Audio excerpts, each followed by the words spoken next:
Namaste and welcome to Pokhran News. You are watching Pokhran News online TV. हामी everyday आउने गर्छौं। Corona भाइरसको संक्रमणको पछिल्लो अपडेट लिएर आउने गर्छौं हामी। कोरोना भाइरस अर्थात् कोभिड-19 नेपालमा पनि लकडाउन भएको आज 58 दिन भइसकेको छ। विश्वमा 210 भन्दा बढी देशका मानिसहरू कोरोना भाइरसबाट आक्रान्त बनिरहेका छन्। मानव इतिहासमा कोरोना भाइरसले एउटा छुट्टै प्रकारको च्यालेन्जिङ गरिरहेको छ। मानव इतिहास नै यस्तो दुःखद बनिरहेको छ। आम विश्वका मानिसहरूको एउटै मात्रै कुराकानीको एजेन्डा रहन्छ यति बेला कोरोना भाइरस। योबाट कसरी बच्ने, कति मान्छेको मृत्यु भयो, यसको डाटाहरू हेर्ने, यो डाटाहरू अभिलेखहरू पढ्ने, यो नै अहिलेको दिनचर्या बनिरहेको छ। लाग्छ मान्छे चुनाव पश्चात चुनावमा मत परिणाम कस्तो आइरहेको छ, मतगणनाको अपडेट लिए जस्तै गरेर संसारमा कति मान्छे संक्रमित भए र कतिको मृत्यु भयो, यो विषयमै दिनहरू बिताइरहेको छ अहिले मानिसले। संसारमा 50,10,000 भन्दा बढी मानिसहरू संक्रमित बनिरहेका छन् भने 19,75,000 भन्दा बढी मानिसहरू रिकभरी भइसकेका छन्, कोरोना भाइरसबाट ठिक भएर घर फर्किसकेका छन्। त्यसैगरी 3,25,332 जना मानिसको निधन भएको छ विश्वमा। 3,25,332 मानवको मृत्यु हुनु भनेको एउटा विश्वलाई नै एउटा दुःखद समाचार बनिरहेको छ। यो पछिल्लो अपडेट भर्खरैको डाटामा हामीले यो कुरा पाइरहेका छौँ। भने नेपालमा पनि 2 जना संक्रमितको निधन भइसकेको छ भने 425 जना मानिसहरू संक्रमित छन् र यसले के संकेत गरिरहेको छ भने पछिल्ला दिनहरूमा नेपालमा पनि संक्रमितको संख्या बढिरहेको छ। तराईका जिल्लाहरू मात्रै नभइकन पहाडका जिल्लाहरूमा पनि संक्रमितहरू यदाकदा फाटाफुट्ट देखा पर्न थालिसकेका छन् र यसले एउटा संकेत गरिरहेको छ नेपाल पनि कोरोना भाइरसबाट आक्रान्त हुने परिवेश बनिरहेको छ। जो स्ट्रङली कोरोना भाइरसले हामीलाई समाप्त गर्ने हो कि भन्ने एउटा आशंका बनिरहेको छ। हामीलाई पनि गम्भीर समस्या ल्याउने हो कि भन्ने आशंका छ। कतिपय स्वास्थ्य विज्ञहरू, जनस्वास्थ्य विज्ञहरू, चिकित्सकहरूको अनुमान के पनि छ भने उहाँहरूको विश्लेषण, उहाँको अध्ययनले के देखाउँछ भने असार साउनसम्ममा नेपालमा कोरोना भाइरसको संक्रमण अझ तीव्र रूपमा जान सक्छ, जसले जनजीवनलाई वास्तव्यस्त बनाउन सक्छ। त्यसैले सरकारले र हामी स्वयं नेपालीहरूले यसको सावधानी अपनाउनु पर्छ भन्ने खालको एउटा विश्वास र त्यो खालको एउटा दृष्टिकोण बनिरहेको छ।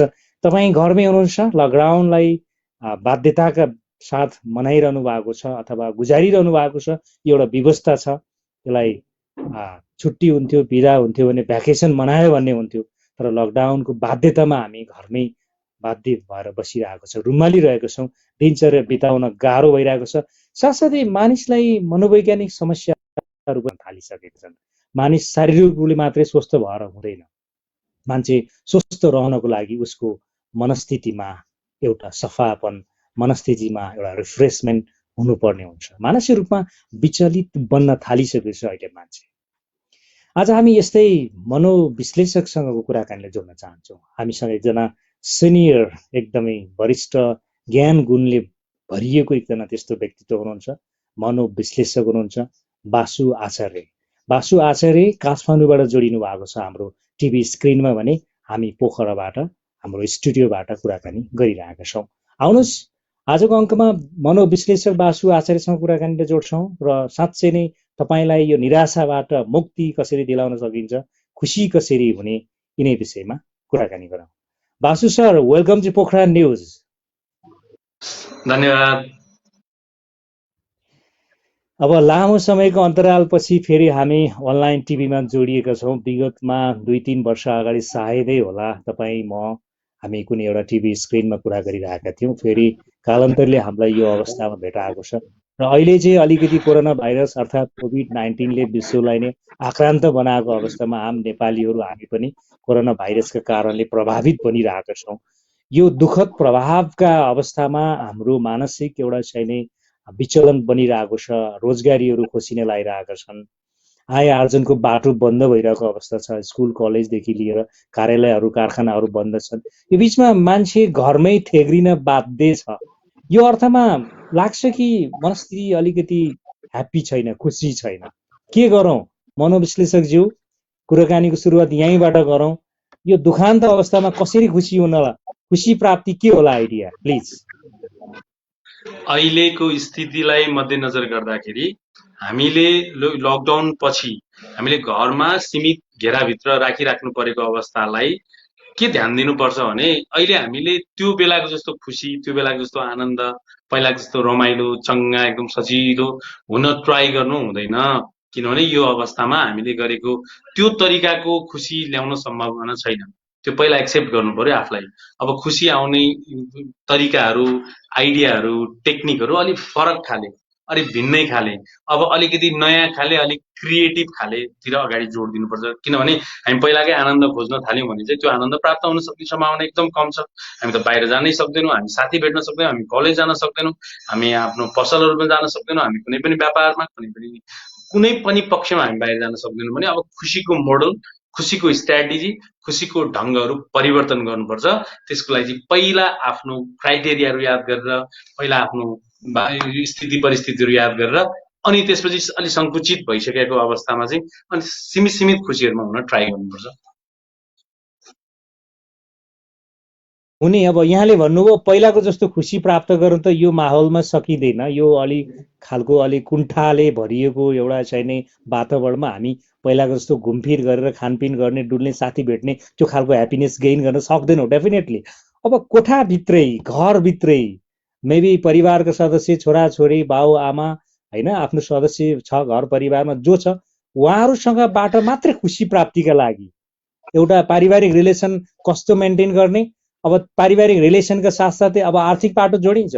जागिरमा नगएको 2 महिना भइसक्यो, तलब नबुझेको 2 महिना भइसक्यो, आम मान्छेहरूमा मजदुरी गरेर चाहिँ कमाइ खाने वातावरण हटिसकेका छ, पकेटका पैसाहरू सिद्धिसकेका छन्।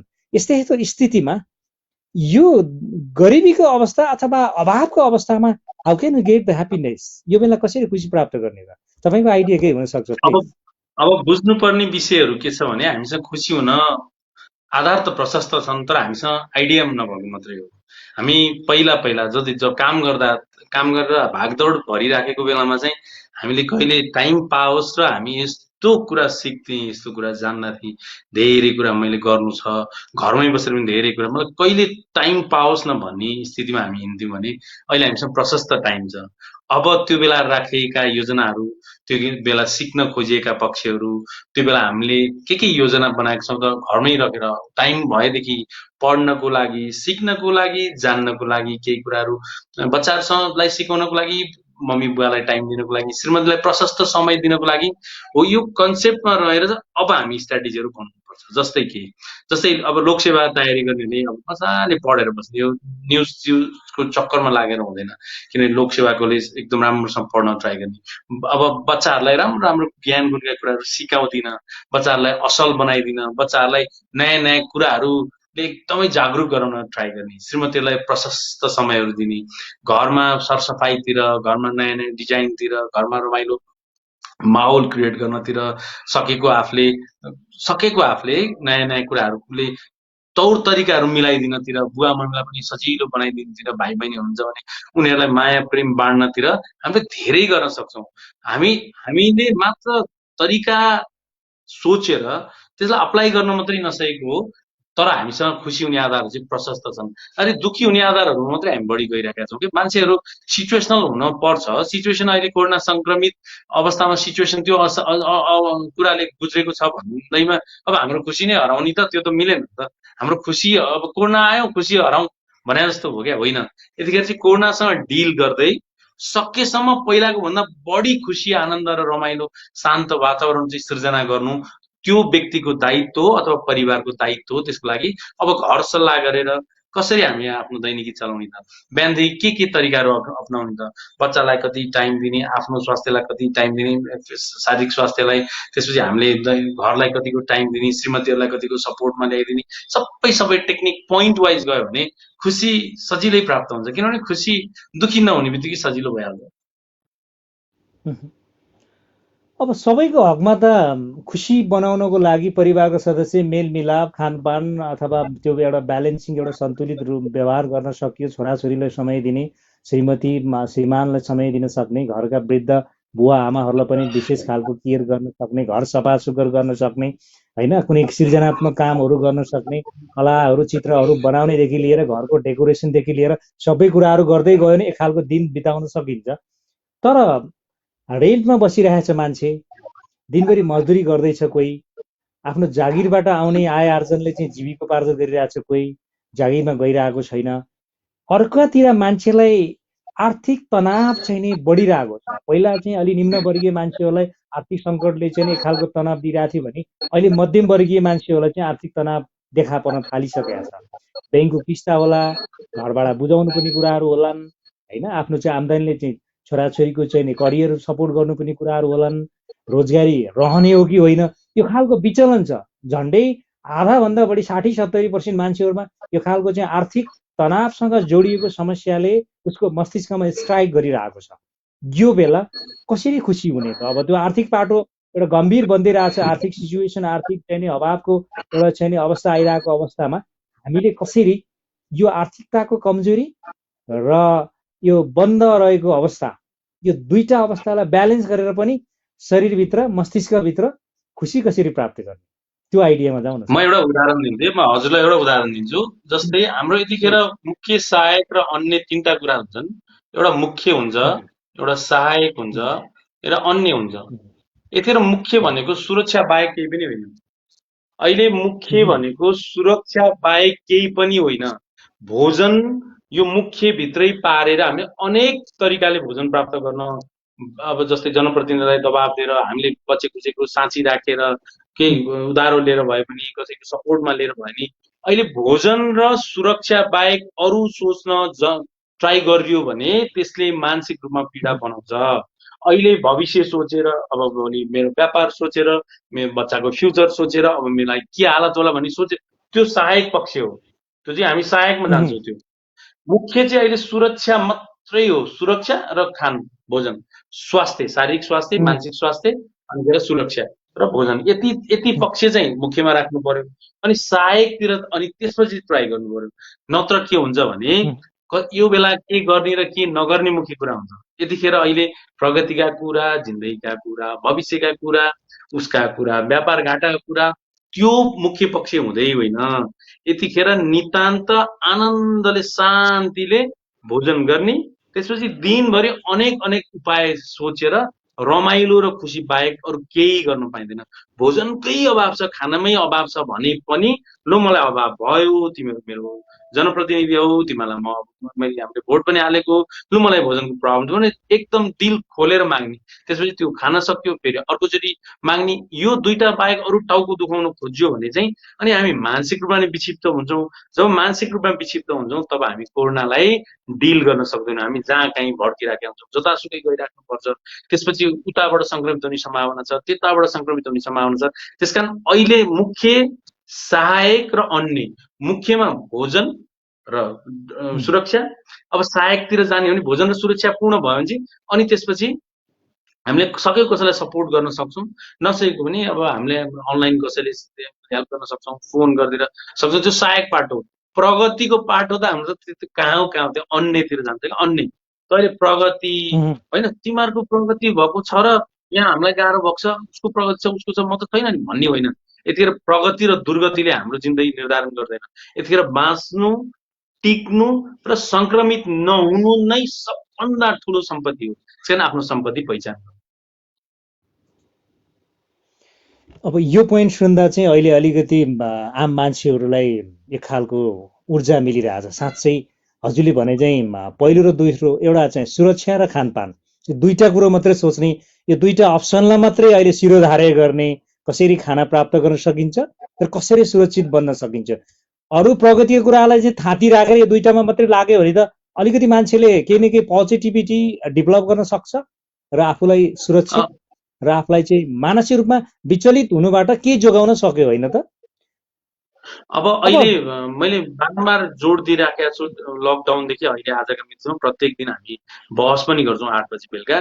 के भनिराखेका हुन्छौँ हामीले भने अहिले प्रगतिको चिन्ता लिएर मनोपीडा बढाउने कि बिन्दास भएर मनोपीडा सजिलो हुने, त्यो मुख्य कुरा हो। अहिले उसका कुरा त्यसका कुरा कोर्न उसका लागेको कुरा लाग्छ कि कुरा भनेर आफ्नो मानसिक स्वास्थ्यमा डिस्टर्ब गर्ने कि म सुरक्षित छु भने म लाग्यो नलागेको विषयमा बहस गर्दिनँ र म सुरक्षामा चाहिँ बढी ध्यान दिन्छु। अरू मलाई बसको विषय छैन, मैले गर्ने नि केही होइन, मैले सक्ने नि केही होइन है। सङ्क्रमण सङ्ख्या घटाउन बढाउनु मेरो हातमा नि केही छैन। मैले बस बाहिर नलिदिएर घरमा माहौल रमाइलो रोमान्टिक बनाइदिएर आफूलाई चिल बनाउनु र शान्ति हुनु नै अहिलेको उद्देश्य हो भनेर अगाडि बढ्न थालिसकेपछि लकडाउन सकियोस्, कोरोनाको औषधिहरू आइहाल्छ, जसरी पनि आइहाल्छ। यत्रो संसार लागेको छ। पहिला पहिला अन्य भाइरसहरूमा बरु त्यति लागेको थिएन, यतिखेर त यस्तो लागेको छ कि औषधि पत्ता लगाउनको लागि भने यो त केही समयको लागि मात्रै हो नि। त्यसरी हामीले पोजिटिभ सोचौँ होइन क्या, त्यो हुनै त्यही हो। जसरी भयो भने यो संसारलाई त यो कोरोनाबाट मुक्त गर्नै पर्छ, गर्नु बाहेक अरू उपाय छैन भने हामी टाउको दुखाएर बस्ने जरुरी नै छैन। हामीले अन्दाज गरेर बस्दिँदैन, ला यो होला रे, त्यो होला रे, त्यो स्थिति आउला र त्यो स्थिति आउला रे, मेरो जिन्दगी के होला भनेर तडपिन, बेचैन हुन र घबराहट हुनु भनेको आफूलाई कोरोना त नलाग्ला तर मानसिक समस्या चाहिँ लाग्ने सम्भावना बढी छ। हजुर, जस्तो हामीले अस्ति एउटा तथ्याङ्कलाई पनि हेऱ्यौँ। अब मान्छे यति बेला विद्यार्थीले आफ्नो पढाइको चिन्ता गरिरहेछ। अब वैदेशिक रोजगारीमा भएकोले वैदेशिक रोजगारीमा लगानी गरेर गइसके, त्यहाँ भनौँ न रिटर्न आउन सक्ने अवस्था छैन। त्यो चाहिँ अवस्थामा एउटा जब गर्ने सिचुएसनै कोल्याप्स भइरहेको अवस्था छ। व्यापारीहरू आफ्नो व्यापार गर्न सकिरहेको छैन, घरबाट तिर्न सकिरहेको छैन। अब सामान्य कर्मचारीहरू एउटा चाहिँ नि प्राइभेट सेक्टरमा काम गर्ने कर्मचारीहरूले मेरो जब अब खोसिने छ कि, अब अमेरिकामा खोसिरहेको छ, युरोपदेखि अन्य कन्ट्री पनि जब खोसिरहेको छ भने आम नेपालीहरूमा हामी प्राइभेट सेक्टरमा त्यो जागिर पनि खोसिने हो कि, त्यो चिन्ता गरिरहेको छ। चिन्ताले दिनानुदिन मान्छेलाई छिड बनाउँदै गइरहेको छ। अब इन्डिभिजुअली व्यक्तिको प्रोफाइल, उसको एजुकेसन, उसको लेभल, उसले गर्ने पेसा, उसले गर्ने प्रोफेसनका आधारमा हरेक मान्छेमा एक प्रकारको चिन्ता छ। अस्तिको एउटा तथ्याङ्क हेर्दाखेरि यो लकडाउनको बिचमा 492 जना मानिसले नेपालमा आत्महत्या गरिसक्यो, सुसाइड गरिसक्यो। कोरोनाले 2 जना मान्छेको निधन भयो, तर 8-9 दिन अगाडिको डाटामा चाहिँ 452 जनाले सुसाइड गरिसक्यो, आत्महत्या गर्यो। अनि यसरी मानसिक रूपमा विक्षिप्त भइसकेपछि मान्छेले खुसी प्राप्त गर्न जान्दैन, सिकेकै छैन, जानेकै छैन भने उसको दिमागमा नकारात्मक सोच अथवा पीडा र तनाव मात्रै हुन्छ। त्यसले गर्दाखेरि मान्छे एउटा चाहिँ आफ्नो शरीरलाई नै त्याग गर्ने खालको घटनाहरू घटाइरहेका छन्। मान्छेले आत्महत्या गऱ्यौँ, यो निराशाजनक कुराहरू भयो। निराशा, अबको जीवन अब कोरोनाको कारणले लकडाउन छ, लकडाउन खोले पश्चात पनि आफ्नो चाहिँ एउटा पुरानो लेभलमा आउन सक्नको लागि अथवा त्योभन्दा प्रगति हुनको लागि त होइन वर्षौँ लाग्ला, म चाहिँ त्यो थाम्न सक्दिनँ, यस्ता खालका चाहिँ नि बेचैनीहरू देखा पर्न थाले। यो बेला पहिलो र दोस्रो यहाँले भने चाहिँ त्यो त भइहाल्यो। अरू थप कुराहरूले कसरी मान्छेलाई चाहिँ नि अलिकति सहज बनाउन सक्छ? आशाका किरणहरू हामीले कसरी चाहिँ देख्न सक्छौँ? आशावादी जीवन कसरी बनाउन सक्छौँ होला? जो मानसिक रूपमा सक्षम छ नि, त्यो सडकमा आए पनि त्यसले गरिने ठान्छ, जे केही गर्छ र प्रगति फेरि उसको महल खडा गरिहाल्छ। मानसिक रूपमा स्वस्थ हुनु भनेको सिचुएसनल हुनु, परिस्थितिगत हुनु, परिस्थिति जस्तो छ त्यो अनुसारले डिल गर्न सिक्नु। जबकि हामी आफ्नो विचारलाई फङ्सनल बनाउन खोज्दैनौँ र हाम्रा विचारले नै हामीलाई गाँच्छ, थिच्छ र बेचैन बनाउँछ भने उसले त कोर्न आउनै पर्दैन, सामान्य एउटा समस्याले नै उसलाई सताउन सक्छ।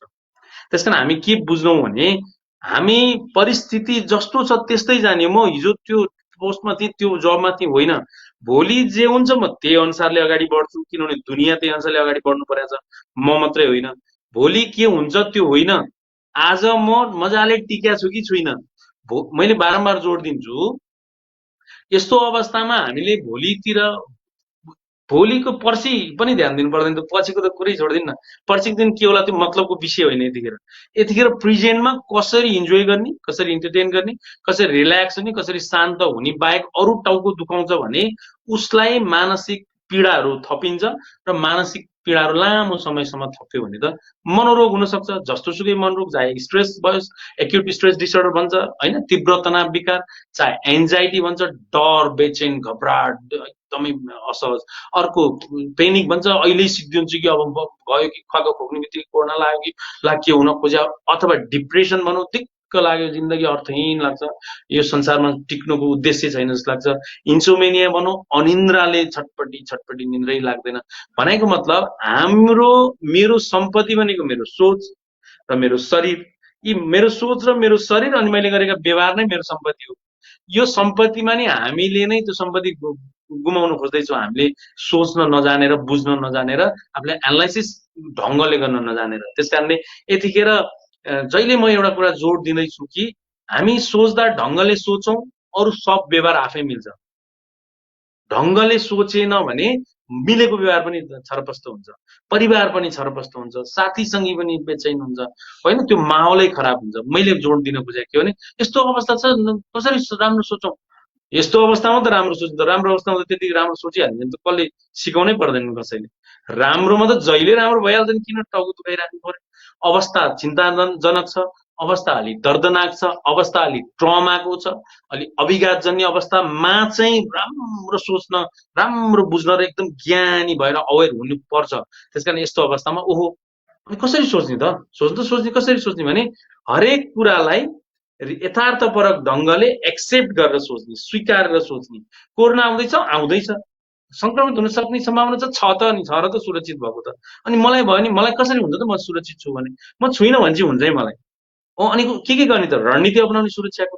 त्यसपछि अब के गर्ने, अब बढी टाउको दुखाउन नखोज्ने, आनन्दले यही क्राइटेरिया, यही माहौल, यही भित्तो, यही यही साथी, यही श्रीमती, यही बेबी, आफ्नो जति छन् त्यति, अनि फोन, इन्टरनेट छ त, अनेक उपायहरू, अनेक फ्याक्टरहरू। त्यसमा रमाउनको लागि सिक्ने, रमाउने होइन, रमाउनु त नजानेपछि न पीडा हुन्छ। सिक्ने, रमाउन जानेपछि पीडै हुँदैन। पहिला त्यो पहिल्यै थाहा हुन्छ उनीहरू पहिले कतिको रमाइला छन्, कतिको माहौल क्रिएट गर्न सक्छन्, कतिको अप्ठ्यारो परिस्थितिमा कसरी डिल गरेर आएका छन्, कसरी भोगेका छन्, त्यो पहिल्यै भोगेर आएका हुन्छन्। पहिले भनेको लकडाउन अगाडि नै हाम्रो व्यक्तित्व आउँदै गर्दा। अहिले चाहिँ के हुन्छ, अचानक यस्तो दर्दनाक स्थिति भएपछि त सोच्दै नसोचेको, देख्दै नदेखेको, भोग्दै नगएको, सुन्दै नसुनेको विषय अचानक आइसकेपछि हामीलाई कस्तो कस्तो असहज हुन्छ। यति बेला बुझ्ने, ओए यतिखेर बुद्धि लाउनु पर्छ, नत्र मलाई भन्दा बाहेक कसैलाई हुँदैन है गाह्रो भनेर बुझ्नुपर्छ। जस्तो तपाईँसँग पहिला पहिला मान्छेहरूले मलाई आत्महत्या गर्न मन लाग्यो, मलाई चाहिँ राति छटपट भयो, म सुत्न सकिनँ, म झन्डै मरौँ कि जस्तो भयो भनेर कल पनि गर्थे। म त्यो विषयमा अपडेट पनि थिएँ तपाईँसँगको कहिलेकाहीँको भलाकुसारीमा। र आजकल चाहिँ यो लकडाउनको यस्तो गम्भीर परिवेशमा यहाँलाई ट्रुली भन्दाखेरि कस्ता प्रकारका तपाईँका क्लाइन्ट अथवा कस्ता प्रकारका व्यक्तिले तपाईँलाई फोन कल गर्छन्, त्यो अलिकति सेयर गर्नुहोस् न। धेरै फोन कलहरू भनेको चाहिँ गाह्रो भयो भनेर आउँछ। सुन्नेलाई चाहिँ के गाह्रो भयो भन्ने हुन्छ, यस्तो प्रब्लम नहुँदा चाहिँ के गाह्रो हो भन्छ, चुप लगाएर बस्नु नि भन्छ। तर जब एडजस्टमेन्ट प्रब्लम हुन थाल्यो भने, एडजस्ट हुन नसक्ने समस्या हुन थाल्यो भने चाहिँ उसलाई त्यो माहौलमा टिक्नै नसक्ने हुन्छ र उसलाई औडा हुन्छ, छटपटी हुन्छ, छातीभारी हुन्छ, अनि काँध गल्छ, चिडचिडा हुन्छ, के गरौँ, उठौँ, कता जाउँ, के गरौँ भन्ने हुन्छ, र उसले आफूलाई सम्हाल्न सक्दैन। यसलाई एडजस्टमेन्ट डिसअर्डर भन्छ।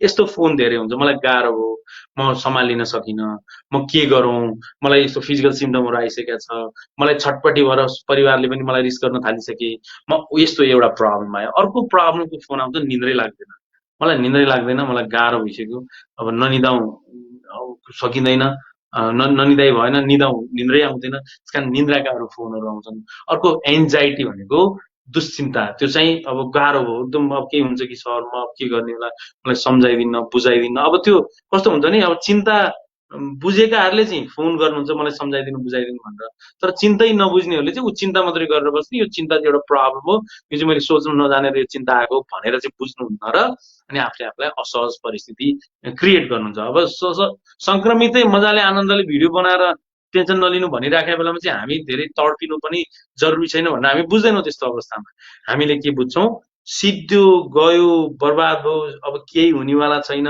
अब त रोक्दैन, संसारले रोक्न सक्दैन भनेर अगाडि बढेर पीडै पीडा। अब श्रीमानलाई भन्दा यस्तो नसोच न, यस्तो नै सोच्ने हो भन्दा झन् चित्त दुख्छ, किनभने उसलाई त राम्रो सोच्न आउँदैन। श्रीमानले भनेर मात्रै हुँदैन, कसैले भनिदिएर मात्रै राम्रो सोच्न कहाँ सकिन्छ त।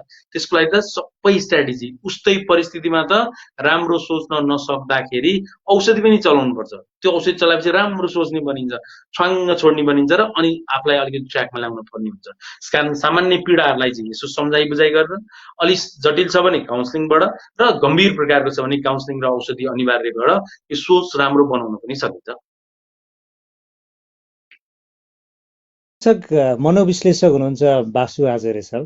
जस्तो मैले कतिपय सवालहरू चाहिँ अलिकति प्राकृतिक खालको राख्न मन लाग्छ। आम मान्छेले जे भोगिरहेको छ, आम मान्छेको गतिविधि जे देखिरहेको छु, आम मान्छेले मसँग जे कुराहरू सेयरिङ गरिरहेको हुन्छ, त्यो घटनाक्रमहरू अलिकति प्राकृतिक नै मैले उठाउने गर्छु।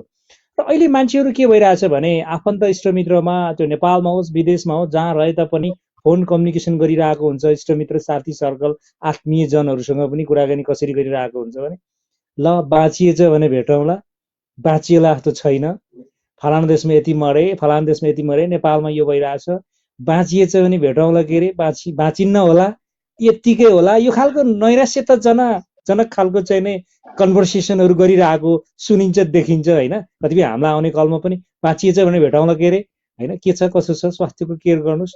अनि एउटा मान्छेले एउटा बाँच्नु र मर्नु कुरालाई जोड दिइरहेको हुन्छ, एउटा जीवन र मृत्युलाई नै उसका हरेक कम्युनिकेसनमा त्यस्ता खालका चाहिँ नि कन्डिसन राखेर चाहिँ नि दिनचर्या बिताइरहेको छ। यो बेला होइन हामी बाँचिन्छ, हामी निडर हुनुपर्छ, हाम्रो इम्युनिटी पावर, रोगसँग लड्ने क्षमता बढाउनु पर्यो, यो खालको खानपिन खानु पर्यो भनेर एउटा ऊर्जा निकाल्न के मनलाई नै दह्रो गर्ने उपाय के छ?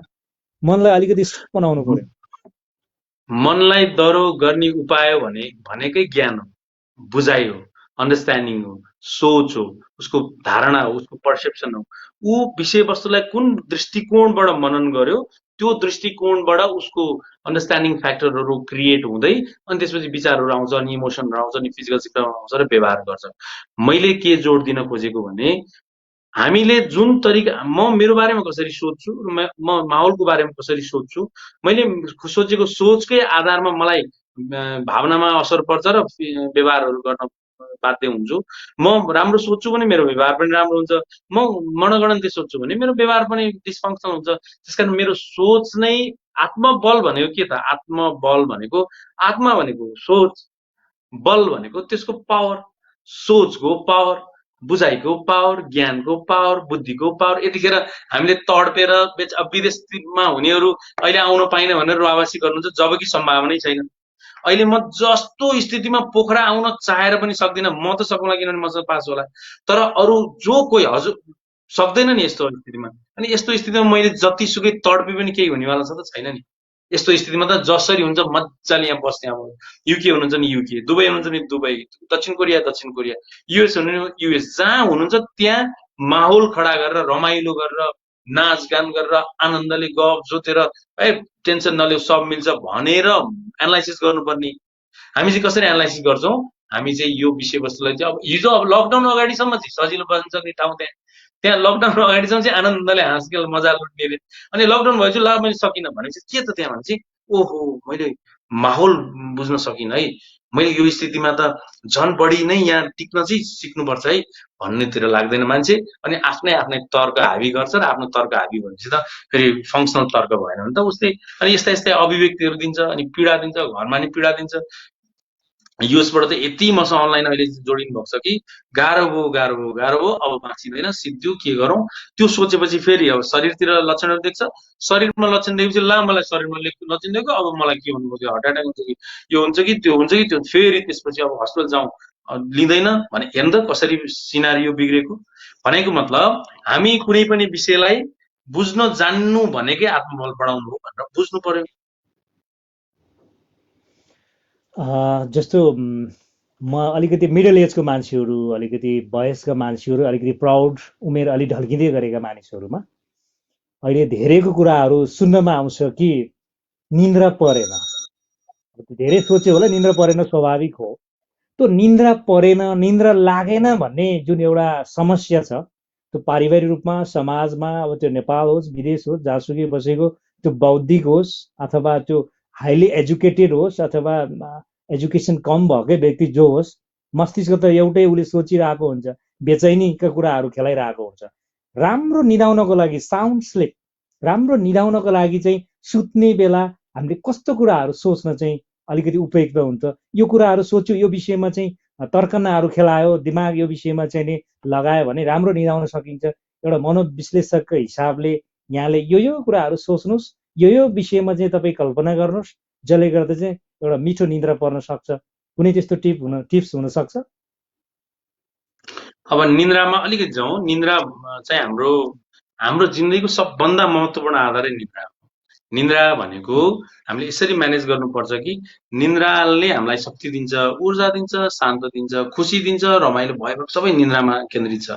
किनभने दिनभरको भाग दौडभर लाइफले बिस्तार बेलुका गएपछि मजाले थकान, मानसिक रूपमा थकान, शारीरिक रूपमा थकान भइरहेको बेलामा आनन्दले निदाइसकेपछि त्यो भोलिपल्ट ऊर्जावान भएर निक्लिन्छ।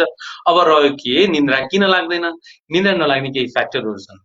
कसैलाई आफ्नो यो केही डिपेन्डेन्सी जस्तै अल्कोहल ड्रग युज गरिसकेपछि निन्द्रा नलाग्ने केस छ कि, यो एन्जाइटी भनेको डराएका कारणले निन्द्रा नलाग्ने केस छ कि, स्ट्रेस तनावका कारणले निन्द्रा नलागेको छ कि, डिप्रेसन दिगदारीपनका कारणले निन्द्रा नलागेको छ कि, अथवा केही समस्या छैन मात्र निन्द्रा लाग्दैन, इन्सोमेनियाका कारणले केही नभइकन निन्द्रा मात्रै नलाग्ने इन्सोमेनियाका कारणले निन्द्रा नलागेका छ कि, अर्को डिलुजनहरू शङ्काका कारणले निन्द्रा नलागेका छ कि, अथवा एडजस्टमेन्ट प्रब्लमका कारणले कोहीको चित्त नबुझेको कारणले निन्द्रा नलागेका छ कि, यो सबै कुराहरू पहिला एनालाइसिस गर्ने, निन्द्रा किन लागेको छैन त्यो याद गर्ने।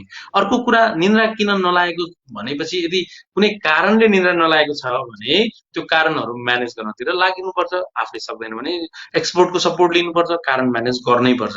बिना कारण निन्द्रा लागेको छ भने अब चाहिँ रणनीतिहरू तयार गर्ने, स्ट्राटेजीहरू बनाउने। के स्ट्राटेजी बनाउने? यदि तपाईँ निन्द्राको बेलामा तपाईँका विचारहरू हाबी भएका छन् भने तपाईँलाई निन्द्रा कहिल्यै लाग्दैन। यदि निन्द्राको बेलामा विचारहरू हाबी छैन र मस्त आफ्नो वैचारिक पक्ष पनि सजिलो भयो भने राम्रा गतिला मजाका एकदम छुट्टै प्रकारका छन् भने निन्द्रा त एकछिन जाने फ्यासन निदाइहाल्छ मान्छे। अब फेरि निन्द्राको विषयमा नि कसैलाई सुरु हुन गाह्रो हुन्छ, निन्द्रा सुरु हुन गाह्रो हुन्छ, निन्द्रा लागेपछि स्वाट फेरि बिहानसम्म निदाइन्छ। अर्को पक्ष सुरु हुन्छ निन्द्रा लाग्छ, अब फेरि बिचमा 11 बजीतिर निन्छ, यसो घडीहरू ला 11 बजीतिर म 4 बजेर भने 11 बज्यो, त्यो फेरि एकछिन निदाए फेरि ला बिहान भयो कि भने फेरि 2 बज्यो भने यो खाले निन्द्रामा समस्या। तेस्रो निन्द्रामा समस्या भनेको चाहिँ बिहान बेलुका निन्द्रा लाग्छ अनि फेरि बिहान पक्क हुन थालेपछि निन्द्रा लाग्दैन, अनि त्यो उठेपछि निन्द्रा ठ्याप्पै हराउँछ। यी 3टा प्रकारका अनिन्द्राहरू हुन्छन्। त्यसकारण निन्द्राको विषयमा चाहिँ सबै एउटा राम्रोसँग एनालाइसिस गरेर अनि उसलाई एकदमै आवश्यकता पर्यो भने काउन्सिलिङको सपोर्ट लिएर र अनि नत्र त उसलाई 3 दिन 4 दिनसम्म नियमित सुतेन भने त उसको मानसिक समस्या सन्तुलनमै गडबड आउँछ। कस्तो उसको हरकतै अप्ठ्यारो गर्न थाल्छ र उसले मेडिसिन म्यानेज गरेपछि फेरि जस्ता त्यस्तै भइहाल्छ, सजिलो हुन्छ। त्यो 4-5 दिन निदाएन भने जो कोही लगाएर हुन्छ एउटा। र अर्को कुरा 4-5 दिन निदाएन भने उसलाई औषधि चाहिन्छ। 4-5 दिन अब निदाउने फेरि ननिदाउने ननिदाउने गरेर 1-2 महिनासम्म निदाउने ननिदाउने क्रम भयो भने पनि उसलाई औषधि चाहिन्छ। अब औषधि चाहिने केस भने चाहिँ रोगै भएको कारणले हो। तर यी हामी जस्ता यी आत्तिएर डराएर बेचैन भएर अनिन्द्राको लागि चाहिँ उसले स्ट्राटेजीहरू नै लाउनुपर्छ। त्यो स्ट्राटेजीको लागि चाहिँ अनिन्द्राका स्ट्राटेजी भन्ने हाम्रो भिडियोहरू छ, त्यो लामो छ, त्यो 1 घण्टाको प्रयोग छ, त्यो हेऱ्यो भने पनि सजिलो हुन्छ। अनिद्रालाई निद्रामा लाउन फेरि अथवा निद्रा लाग्ने खालको बन्नको लागि सुत्ने बेलामा अलिकति पोजिटिभ कुराहरू सोच्ने हैन, आशावादी कुराहरू सोच्ने हैन, निराशाका कुराहरू, ऋण धनका कुराहरू हैन, एउटा चाहिँ नि भविष्यका एउटा अन्धकार सिँढीहरू छन् कि भनेर सोच्नु भन्दा पोजिटिभ कुराहरू सोच्यो भने अलि निद्रा पनि लाग्ला। यदि निद्रा लाग्दै लागेन भने अब त्यसो खानपान तातो पानी पिएर सुत्ने अथवा भनौँ न कुनै तातो दुध छ भने त्यो दुध पिएर सुत्ने अथवा चाहिँ भनौँ न अरू कुनै त्यस्तो खानेकुराहरू होला अथवा उसको सुगर प्रेसर चाहिँ बढिरहेको अवस्थामा पनि झ्याप्प निद्रा नपर्न सक्छ, ती कुराहरूलाई पनि फिजिसियन डक्टरहरूसँग सल्लाह लिने, यी खालका कुराहरू अर्का मेडिकल पार्ट भयो। आज चाहिँ हामी चाहिँ मनोविश्लेषक एउटा चाहिँ साइकोलोजिकल कुराहरू गरिरहेछौँ। अब मान्छे यो लकडाउनको यो एउटा दुःखद अवस्था गुजारिरहेको छ र मैले रिपिटेडली भनिरहेको छु, आज 58औं दिन छ नेपालमा पनि लकडाउन। अझ बढ्ला अथवा जेठको 20 गतेसम्म गभर्मेन्टले एउटा चाहिँ डिटर्मिनेसन गरिसकेको छ, एउटा फिक्स गरिसकेको छ त्यो दिनसम्म भने यी बाँकी दिनहरूलाई पनि मान्छेले दुःखभित्र पनि पीडाभित्र पनि खुसी हुन सिक्ने, दुःखमा पनि सुख खोज्ने भनेको घरायसी सार सामग्रीहरू, घरायसी चिजहरू, घरायसी परिवारका सदस्यहरूसँगको चाहिँ एउटा चाहिँ नि आत्मीयता, यी कुराहरूलाई ब्यालेन्स त गर्ला। कहिलेकाहीँ मान्छेको मन फुत्किरहेको हुन्छ, एकै ठाउँ बसिरहेको हुन्छ, परिवार सदस्य बसेको हुन्छ, मन उडेर टाढा पुगिरहेको हुन्छ, मनले के सोचिदिरहेको हुन्छ, शरीर यहाँ छ मन डुलिरहेको हुन्छ। त्यो मनलाई आफ्नो बसमा ल्याउनको लागि साइकोलोजिकली मनलाई आफ्नो बसमा ल्याउनको लागि फेरि कुनै त्यस्तो टिप्सहरू हुन सक्छ कि? ओके, याद गरौँ है, जहिले म एउटा ड्रइङ गरिदिन्छु, हामी कुन वेमा जाने, जस्तो सुकै परिस्थितिमा कुन वे, कुन बाटोमा हामी आनन्द चाहिन्छ कि दुःख चाहिन्छ? उहुँ, चिन्ता दुःख बेचैन हो नि यो बाटो हिँड्छ सधैँ, यो बाटो यो वे। उहुँ, आनन्द रमाइलो शान्ति हो नि जस्तो सुकै परिस्थितिमा यो हिँड्छ। हामी हजुर। हामी हाम्रो खुसी यो बाटो गएर हुँदैन। यो बाटो कस्तो हो? यो चिन्ता, डर, बेचैन, शङ्का, छटपटी, नकारात्मक अनि व्यक्ति केन्द्रित, धैर्यतामा कमी यी लगायतै सबै पक्षहरू कम्पेयर गर्ने, उहुँ, सानो समस्यालाई ठुलो बनाउने, पुरै भविष्य आफैले सक्दिन, सम्भव छैन भनेर अन्दाज गर्ने, होइन? कुनै पनि विषयलाई फङ्सनल नजानी हो भने यो बाटो हिँडिन्छ त्यो ढुक्कले। रमाइलो, आनन्द, शान्त, धैर्यवान, अवेरनेस, एकदम सिक्ने, ज्ञानी हुने, विवेकी हुने, तार्किक हुने, सबैलाई सम्हालेर लान ट्राई गर्ने, आफ्ना मात्रै उहुँ, कुरा हाबी नगर्ने, यदि यो ऊ बाटो छ भने यो हो भने आनन्द आउँछ, मजा आउँछ, खुसी आउँछ। भनेको मैले उहुँ, के जोड दिएको भने आफ्नो विषयहरू मैले अरूलाई बुझ्ने तरिका, मैले मलाई बुझ्ने तरिका, अरूले मलाई बुझ्ने तरिका, कुन तरिकाबाट अगाडि लाइया छ त्यो तरिकाबाट अगाडि लैसकेपछि हामीले खुसी खोज्नै पर्दैन। त्यो स्वस्फूर्त आउँछ नि खुसी। खुसी भनेको यो खोजेर उहुँ, आउने कुरै होइन नि, स्वस्फूर्त ल्याउनु पर्ने कुरा हो।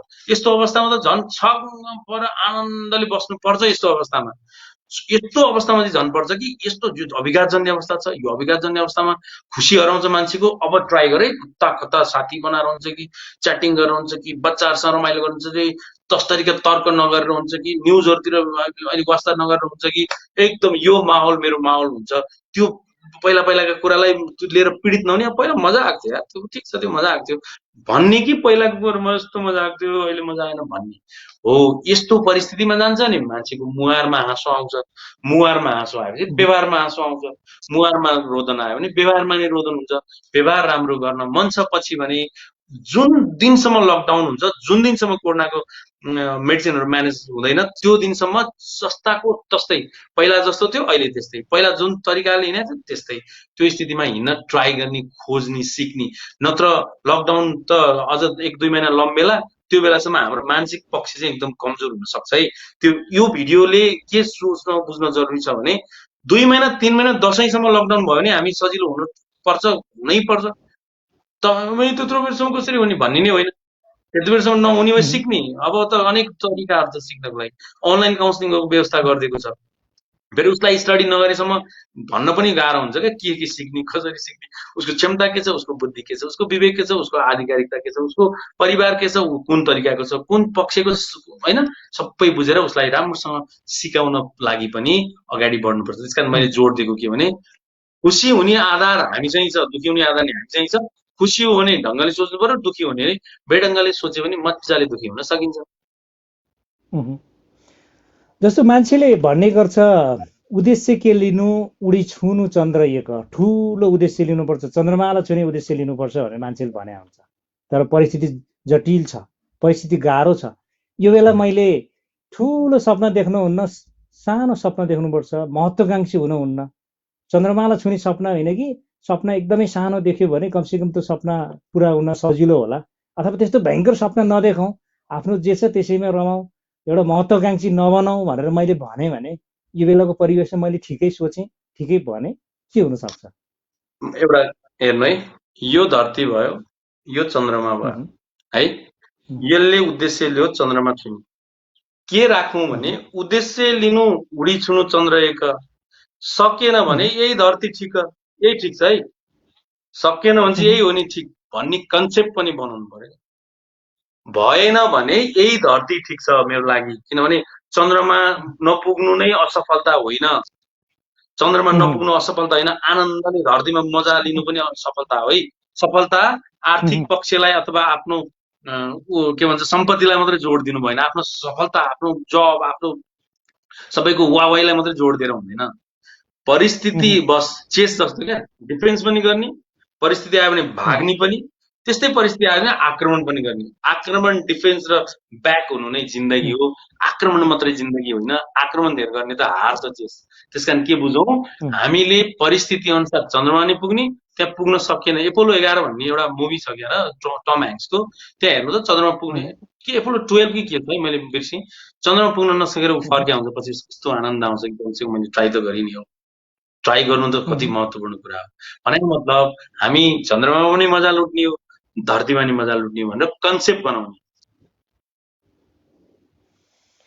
भनेपछि जे छ त्यसमा पनि खुसी हुन सिक्नु पर्यो। महत्वाकांक्षी भन्दा पनि भइरहेको परिवेशसँग, भइरहेको प्राप्तिसँग, भइरहेको चाहिँ नि एउटा चाहिँ नि जुन प्राप्त गरिरहेको चिज छ, जुन प्राप्त गरिरहेको समाज छ, परिवेश छ, जुन धरती छ, यो धरतीमा पनि रमाउन सिक्नु पर्यो। अहिले मान्छेहरू सहरमा बस्न छोडेर गाउँतिर गए। अलि पहिल्यै एउटा चाहिँ ट्रान्सपोर्टेसनको फेसिलिटी पाउनेहरू गाउँमा खेती किसान गर्ने, आफ्नो बारीमा चाहिँ नि करेसा बारी अथवा बारीमा चाहिँ कुटो कोदालो गर्ने, अबदेखि म खेती गर्छु, गाउँमै रमाउँछु भन्ने खालको मान्छेको एउटा मानसिकतामा त्यो परिवर्तन आइदियो।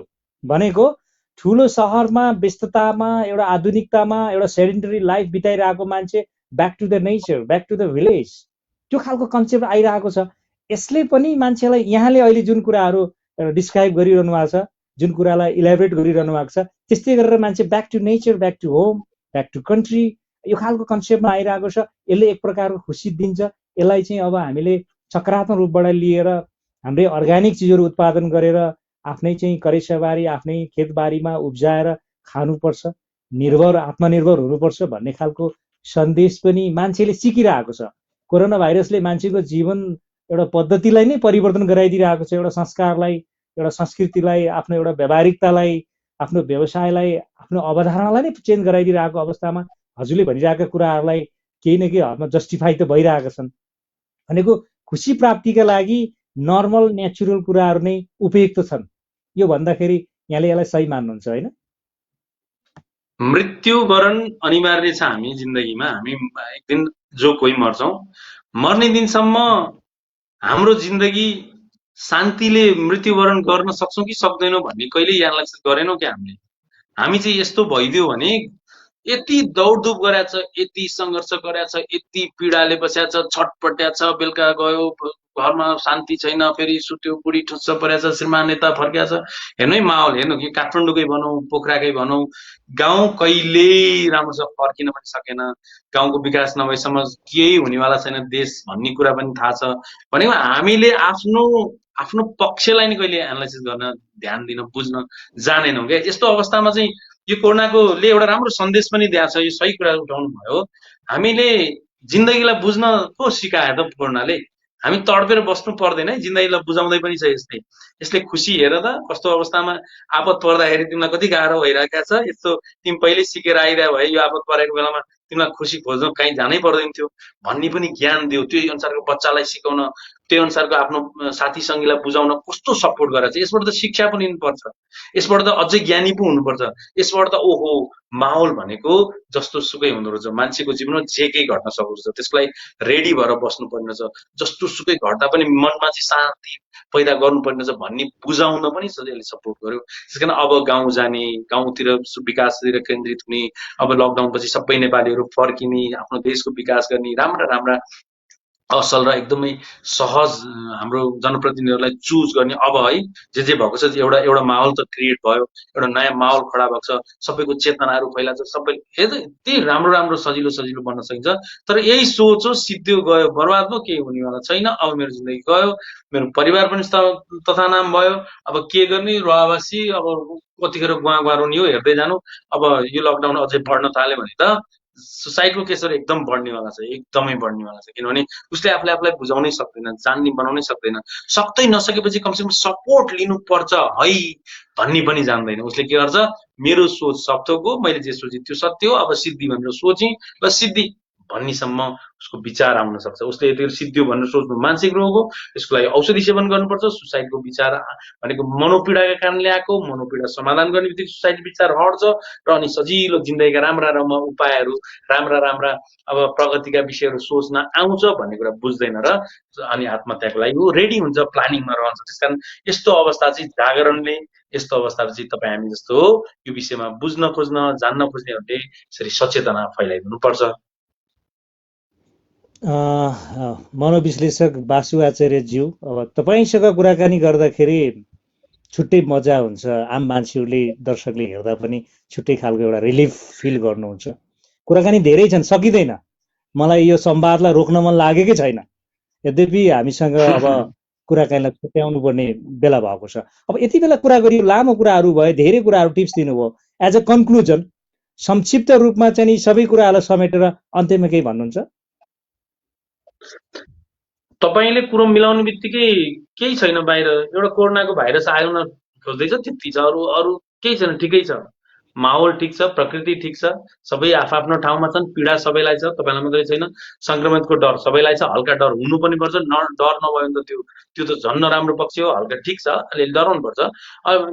मेरो विचारमा हामी डरको हिसाबले 30% जति डराउनु पर्छ, आवश्यक अलि हाम्रो संक्रमण संख्या बढ्यो भने 50सम्म पनि जानुपर्छ, एकदम अलि बढी नै डराउनु पर्छ, अलि बढी नै अवेर हुनुपर्छ, अलि बढी सुरक्षित हुनुपर्छ। तर यो माहौल नबुझिकन 80%सम्म डर हानिदिने, दिगदारी त्यस्तै, औडा त्यस्तै, छटपटी त्यस्तै, बेचैन त्यस्तै गरिदिने बित्तिकै के बुझ्नु, अब माहौल ठिक छैन, मेरो मनको माहौल ठिक छैन, अब मेरो मनलाई ट्रिटमेन्ट चाहिन्छ, उपचार चाहिन्छ, त्यो आफैले ट्राई गर्ने उपचारको लागि, आफैले परिवारले सपोर्ट गरेका छन् भने ए हो है, उसले भनेको पनि ठिकै हो, म पनि यही संक्रमितको वरिपरि छु, ऊ पनि संक्रमितको वरिपरि छ, ऊ चाहिँ इन्जोय गरिरहेको छ, मलाई उल्टो सम्झाइरहेको छ, म तड्पिरहेको छु भने ए मैले पनि यसको जसरी सोच्नुपर्छ कि क्या हो भनेर बुझ्न ट्राई गर्ने।